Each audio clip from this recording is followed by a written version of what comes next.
Welcome to Redemption, a brand new FM21 adventure. Well, brand new of sorts. I should probably fill you in on what I've been up to. After being sacked by Trumpstalem, I thought about what my new series would be. And I also like the idea of maybe carrying on the save with the manager who's just been sacked. Because as you'll see, he's not maxed out his coaching badges yet, but he's got some pretty tasty attributes, a 3-star manager. And we must remind ourselves that just over 12 months before we were sacked, no less than PSG were dangling job interviews in front of us. So I decided to have a look at the jobs market and see whether there was anything out there that might just tempt me to carry on. Vikinga Reykjavik offered us an interview just a couple of days after we were fired, but after 13 years developing youth players in Scandinavia, I felt like moving somewhere a little further afield. There was nothing out there originally that really tempted me, so I started holidaying a little bit until I got pretty close to the end of the season in continental Europe. And I came back from one of my little month-long breaks and found 3 jobs in France's top division that all looked like pretty good restoration projects that might interest me. One was with Angers, another with FC Metz, both of those clubs just above the relegation zone. And then there was a job with Toulouse, and Toulouse were a sinking ship. In fact, the whole time I've been toiling away in Norway, Toulouse have not been having a great time. They spent much of it in Ligue 2. On the 2 occasions where they've got promoted, they were relegated back down from the top flight at the first time of asking. I decided to go for a job interview with them. We negotiated for a few weeks. They made me an offer to take over. By the time I was in a place to take the job, they were 4 games from the end of the season and 10 points from safety. I didn't really think that I would be able to save them from relegation, so I negotiated to take over at the end of the season instead. They went on to be relegated and they had a thoroughly miserable season, a record low number of wins, a record low number of points, a record low number of goals, not just for the club, but for the entire league as well. And they were a pretty unhappy camp. They'd had a terrible second half of the season, 3 wins in the last 6 months.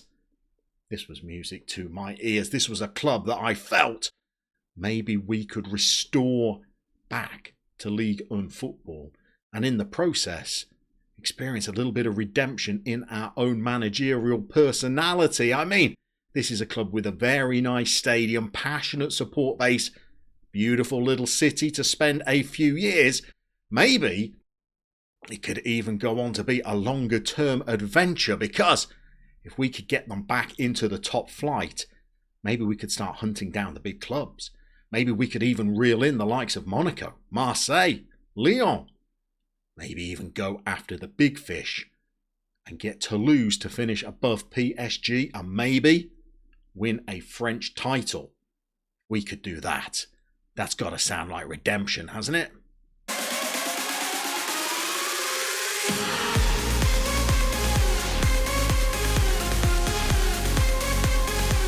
So clearly Toulouse are in an absolute mess. They've imploded in the second half of their season. They're heading back down to Ligue 2. They're a real restoration project.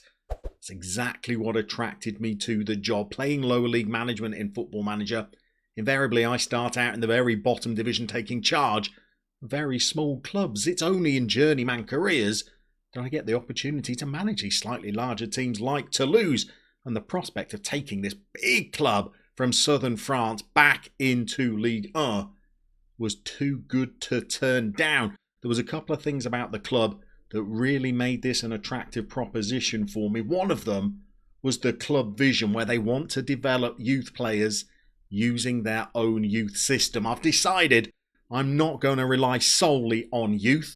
I'm going to allow myself to sign players under the age of 23, predominantly French players as well. I like the idea of creating a young, hungry, vibrant team of domestic players that might be able to go and take on the likes of big spending PSG. Talking of big spending, I don't think we'll be doing any of that ourselves. We've got just a shade under 15 million in the bank, but Only 4.5 million of it is up for grabs for transfers. So if we're going to be doing any transfers, it's going to involve some wheeling and dealing. I think we're going to have to ship some players out as well as bring in plenty of young, dynamic French boys with a point to prove. Maybe we should check in on the tactic that we're thinking of to try and take this club to the Ligue 2 title next season. So it seems to me that there is a tactic on FM21 that seems to be achieving success for lots of people, and it is a 4-2-3-1, however you know me.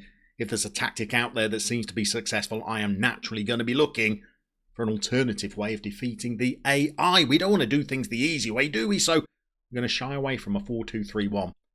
And instead, I'm thinking of a tactical plan that we would not have gone within a million miles of at Trumpsdalen.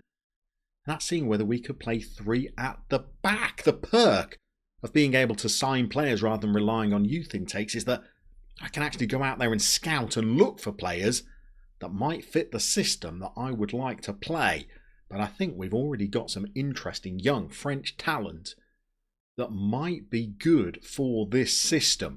I think we've got 2 great centre-halves. One being Patrick Dubois. He can also go out there and play at right back, but because I want to play slightly more advanced wing backs, and he's not the quickest, I think that he might be a better option as a centre-half. With him, Gafarou Mensah, again, he's got some really decent physical attributes. He's got the mentals that I look for in a defender.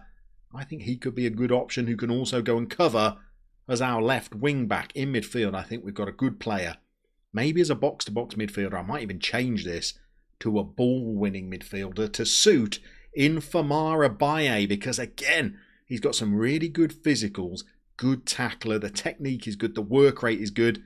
The passing, I think, is the thing to work on, but he's only 18 years old. He's got 3 caps for Senegal, even though he does have dual nationality. And I think, again, if we can keep hold of him, he might be a very decent player. Over on the right, we've got Anthony Vincent, or Tony Vincent, as I think we will call him. He's got good pace, but the acceleration's not great. Maybe not a winger with that crossing. What about an advanced playmaker? Passing of 17, vision of 15, another 18-year-old, another talent that I think we can develop. And up front, I think we've got a player who could be electric in the second tier. He's physically perhaps not as great as you would like, but finishing of 17, flair of 16, composure of 16, I think this boy will be able to find the back of the net. And again, he's just 19 years old. So I think we've got some young, decent talent to work with. But there is a problem. And the problem is this, and one you'd expect for a club that's just been relegated and didn't really turn up during the last half of the season. Their players are all unhappy, and a lot of those boys that we've just shown you as looking like great prospects all want to leave. Infamara Baye sees his future away from the club. So does Vincent, Dubois, Lassana Ba. They all look like they want to leave, as well as a couple of the more experienced heads. The club atmosphere is very poor. The team cohesion is not there. They've got no team leaders. Their vice-captain is only one of the other players in the hierarchy. There seems like there is a lot of work to do behind the scenes to turn this into a club that would be capable of bouncing back to Ligue 1 at the first attempt. And I tell you what, the playing staff are not the only problem that this club has. Behind the scenes, we've got problems. Problems when it comes to coaching and problems when it comes to scouting. We don't have great numbers in either area. We don't have any quality in either area either. In fact, when it comes to the coaching for last year's Ligue 1 clubs, Toulouse were the worst in every single aspect of coaching. So I've got to go away and try and assemble a backroom staff that's going to allow us to compete. That's going to be difficult. The board did allow me to negotiate terminations for most of the staff. So there's vacancies that we can fill. The trouble is, I've got a staff shortlist that's primarily people of Norwegian or Scandinavian backgrounds. Whether they'll want to move to France, I'm not sure. I could be leaning heavily on some of my old faithful from Trumpsdalen to try and assemble my backroom staff. Speaking of Trumpsdalen, maybe the final thing we can do in today's episode is just see whether they avoided relegation or whether they went down. So they did manage to stay up pretty comfortably too, to be honest. 6 points above that relegation playoff, kind of the same place in the table as we left them when we were sacked. But because of differences in league calendars, they're already 10 games in to their next season. And you'd predict a season of struggle without us at the helm. They're a small club, you'd think. They're going straight back down. Not a bit of it. They are second in the table. 10 games in, they've won 7 of them.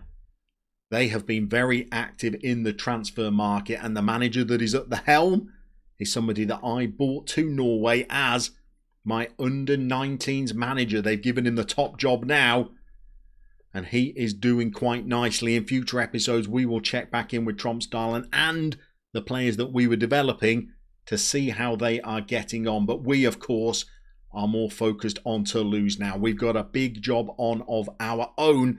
We're going to have to try and bounce back at the first attempt, but we've got a lot of work to do in the transfer market and assembling a backroom team if that is going to become a reality. And with Trumpsdalen doing so well without us, success at Toulouse is essential if we're going to experience FM21 Redemption.